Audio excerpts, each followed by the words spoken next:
Давайте бүгін біз сіздермен талқылайық деңгей деген мәселені, яғни трейдингтағы уровеньдар.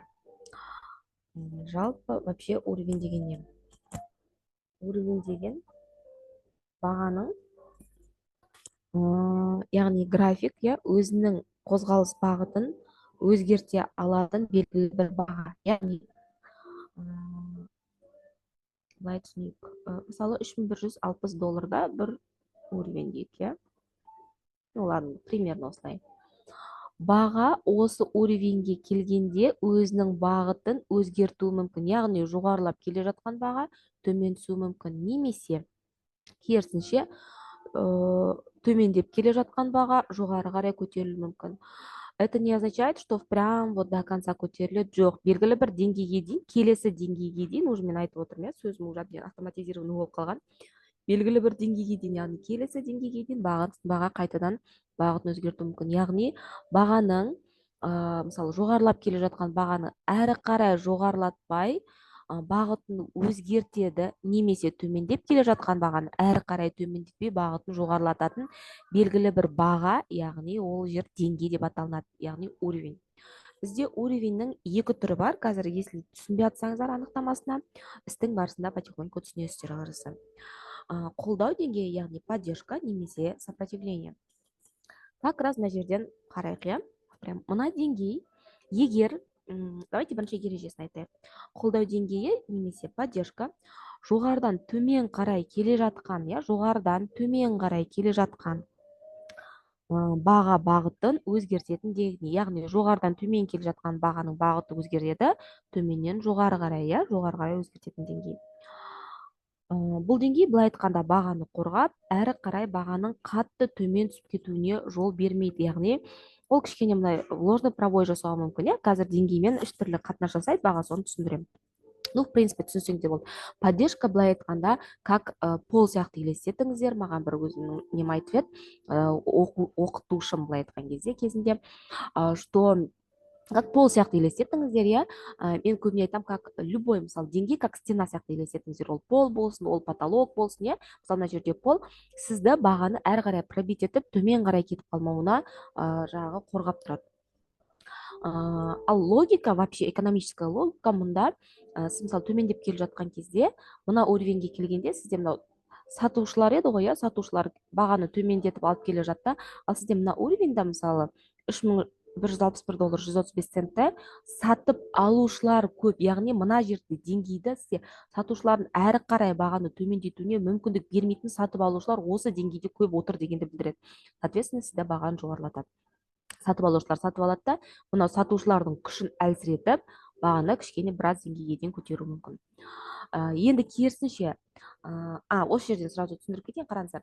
Мынау бізде поддержка деңгейі, поддержка деңгейін анықтайсыздар, когда вот поддержка деңгейінен баға жоғары жүреді. Егер поддержка деңгейден баға жоғары жүрсе, бұл деңгей сізде поддержка деңгейі деп аталады. Егер поддержка деңгейінен деңгейден баға төмен жағында жүрсе деңгейдің, бұл бізде сопротивление деңгейі деп аталады, немесе қарсыласу деңгейі.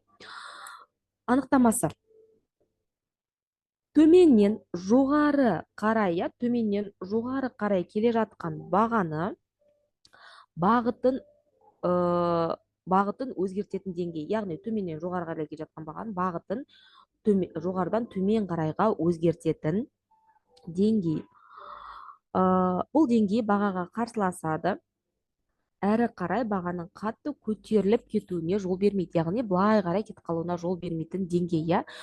Экономический несі, логикасы мұнда: сіздерде сатып алушылар көп еді, бағаны қымбаттатып келе жатты. Экономиканың ең қарапайым заңдылығын білесіздер, сұраныс көбейген сайын баға қымбаттайды, баға қымбаттап келе жатыр еді, сатып алушылар көбейіп, сатып алушы бұл бізде сұранысты тудыратын элементтер, сатып алушылар көбейді. Мына деңгейде бізде сатушылардың көбейгенін білдіріп, сатушылар көбейіп, яғни сатушылар көп отырып, осы жерде бізде бағаның сатып алушылар әрі қарай қымбаттатуына жол бермей, мына жердегі сатушылар бағаны құлдыратып жібереді, төмен қарай арзандатып жібереді, былай айтқанда. Түсінікті, соответственно, былай айтайық, міне қазір графиктан да көрсетемін. Мысалы, мына бір екі деңгей дейік, екі деңгей делік.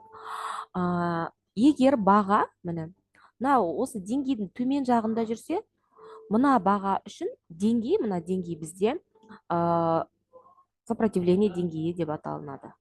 Сопротивление деңгейі. И қиды, как только баға осы деңгейді жоғары қарай қияды, уже бұл деңгей бізде поддержка деңгейі деп аталынады. Получается, мына жерге дейін, мына жерде қиғанға дейін сіздерде мына деңгей сопротивление болды.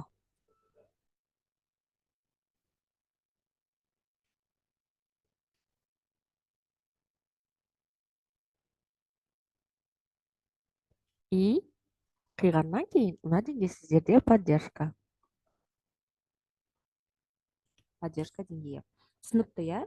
Соответственно, баға әрі қарай жоғарылап, немесе қайттан поддержкаға келіп, и жоғары жақтағы келесі сопротивление, яғни деңгейлердің арасында баға қозғалады. Пока что бұл жердегі күш азаймайынша, иә? Мына жердегі сатушылардың күшінен сатып алушылардың күші көбейіп кетпейінше, қимайынша, иә?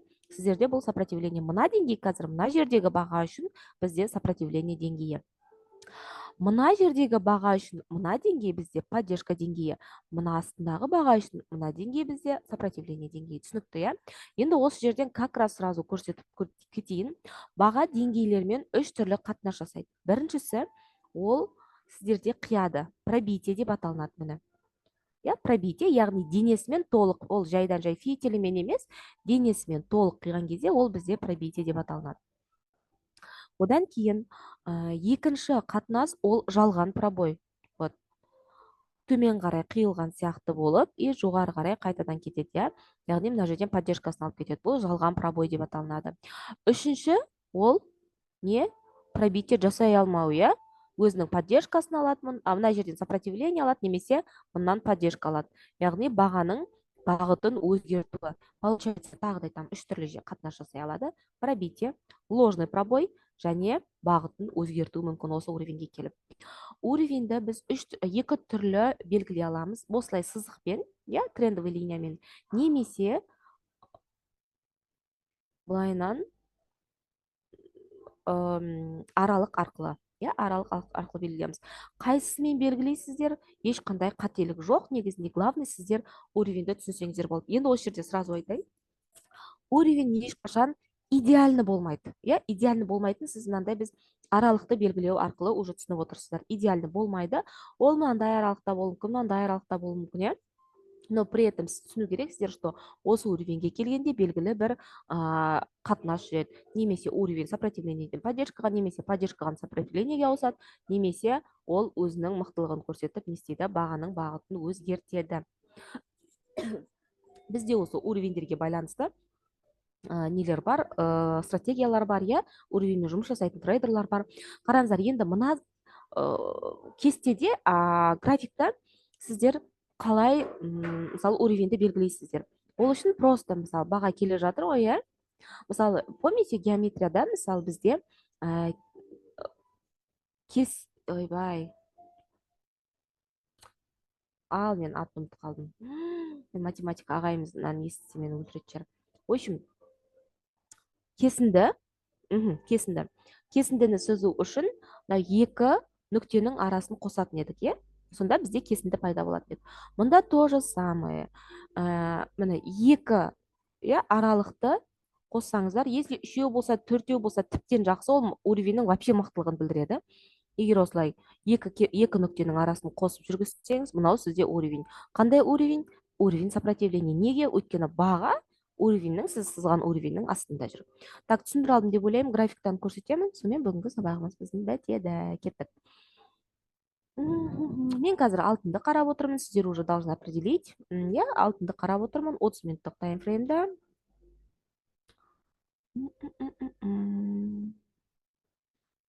Міне, мысалы, мына жерде мен аралықпен белгілеймін. Мына уровень бізде мына жерге дейін, мына жерден баға қимайынша, мына уровень бізде уровень поддержки болды. Неге? Өйткені бағаның қозғалысы осы уровеньнің жоғары жағында жүр. Неге мен бұлай сыздым? Себебі мені бір рет келді осы уровеньге, екі рет келді, үш рет келді, төрт рет келді, бесінші рет дегенде барып оны қиып кетті. Получается, біз не істедік? бір поддержка алдық, 2-3 поддержка алдық, 4 поддержка алдық, 5-шісінде өзі бізде сатушылар мықты болып, бағаны әрі қарай төмендетті. Но қай деңгейге дейін қалай төмендетеді, ол уже келесі уровеньге дейін төмендетуі мүмкін. Оның бірнеше теориялары бар. Кейін де өте береміз потихоньку. Келесі міне тұр мысалы, иә, мына жерде прям аралықпен емес, кәдімгі трендовый линиямен сызсақ та болады. Мынау уровень бізде уровень поддержки. Неге? Себебі баға осы деңгейдің астында жүр. Деңгей сызу үшін как минимум 2, тағы да айтам, кесіндіні нүктені қосу керексіздер. Яғни 1 рет, 2 рет. Это минимум. Дальше, пока осы уровеньда баға жоғары қарай қимайынша, бұл уровень сізде уровень поддержки, сопротивления, кешіріңіздер. И баға қиғаннан кейін уровень поддержкаға ауысады, обратно, мына жерде баға қайтадан төмен қарай толық қимайынша. Мынау сіздерде уровень. Былай ғой, мына жерге дейін, мынаның барлығы уровень сопротивления на уровень. Дальше уровень поддержки ауысты, дальше уровень сопротивления қайтадан ауысты, и баға қиялған жоқ, әрі қарай кетіп жатыр. Все. Так.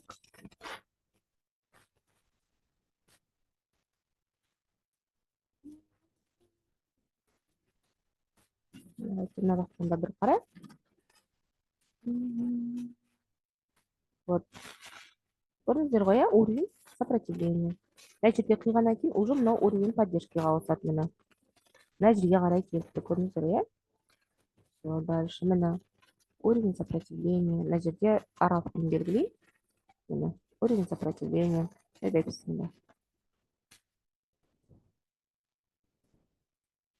Уровень поддержки. Көрдіңіздер, мына 1 тиді, 2 рет и 3-сінде қиып жатыр. Мына жерге уровень сопротивления болып мына баға үшін. Баға қиды, мына жерге уровень поддержки болды. Енді қайттан баға қиып, мынау қайттан уровень сопротивлениеге ауысты. Все, уровень деген осындай. Тым қиындығы жоқ, іздеудің де қиындығы жоқ. Видео пайдалы болды деген үміттемін. Егер шынымен пайдалы болған болса, лайктарыңызды аямаңыздар, сұрақтарыңыз болса, пожеланияларыңыз болса, маған комментарийға жазыңыздар. И келесі видеоларды жіберіп алмас үшін міндетті түрде жазылып қойыңыздар. Все, келесі сабақтарда, келесі видеоларда кездескенше.